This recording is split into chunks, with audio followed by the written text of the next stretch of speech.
Hey, this is Casey Glass for Worship Synths, and I'm here today to do a sequel for my previous tutorial, which was how to do a pulsing pad with a side-chained compressor.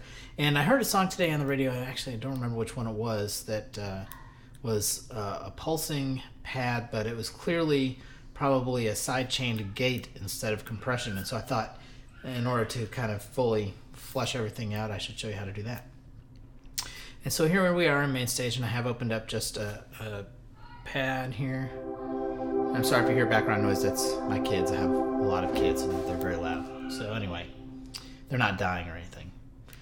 And what we need to do is bring in some sort of source for our pulsing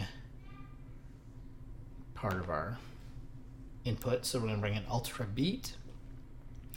And Ultra Beat is a drum sampler, or can sample whatever you like, but it does drum sampling. And down at the bottom it has a sequencer. So what we can do, like if we just hit play here, you can hear the pattern. It's in there. It's kind of nice. We're going to use this pattern over here. And we'll stop it. And what we can do if we hit full view is we'll be able to see the step sequencer for each of these inputs.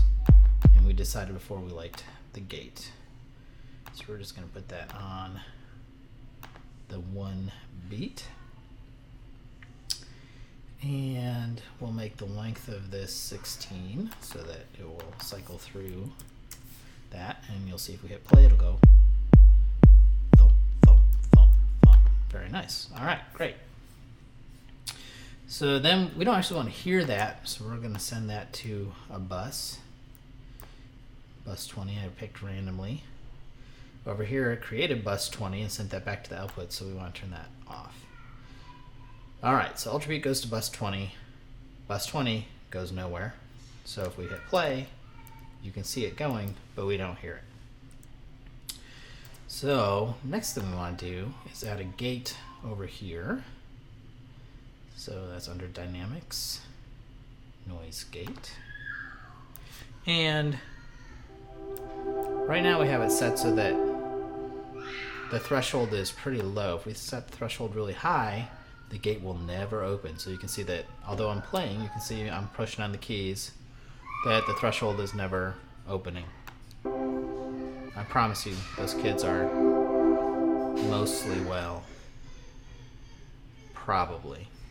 Alright. And then over here we can set the strength of the gate. So if you don't want your pulse to go all the way away, this will kind of determine how much quieter it gets when the gate closes.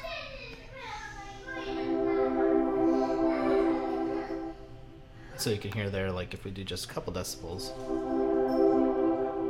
when it closes it'll get just a little bit quieter.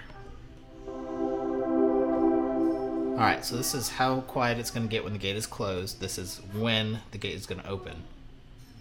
Just like before, we want to make this not open based on the pad, but open based on some other source. So we are going to, I need to move this over so that I can see it.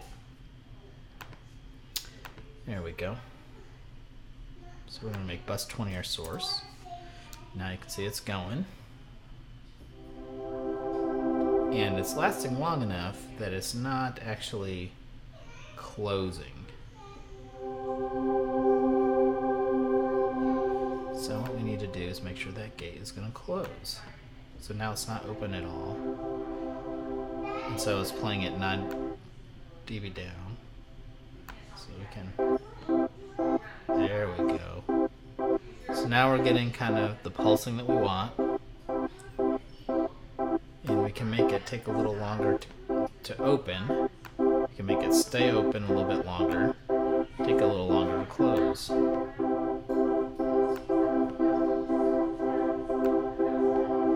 So if at these settings, it holds all the way through to the next time the gate opens, so it doesn't sound like anything.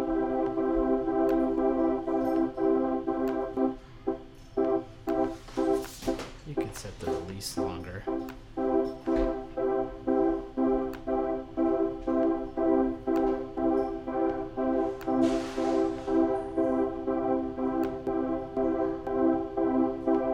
That's kind of nice.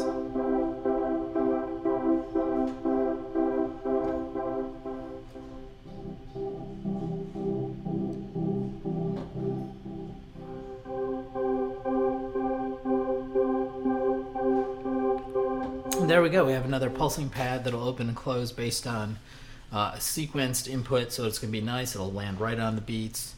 And instead of getting, off-beat kind of a sound, this is more of a on-beat sound. Certainly based on the sequencer, you can put the trigger anywhere you want. So it can be on the beat, it can be off the beat, whatever kind of floats your boat. So anyway, that should round out your side chaining skills. If you have any questions, please hit me up on Facebook. And that's it for me today. Thanks a lot.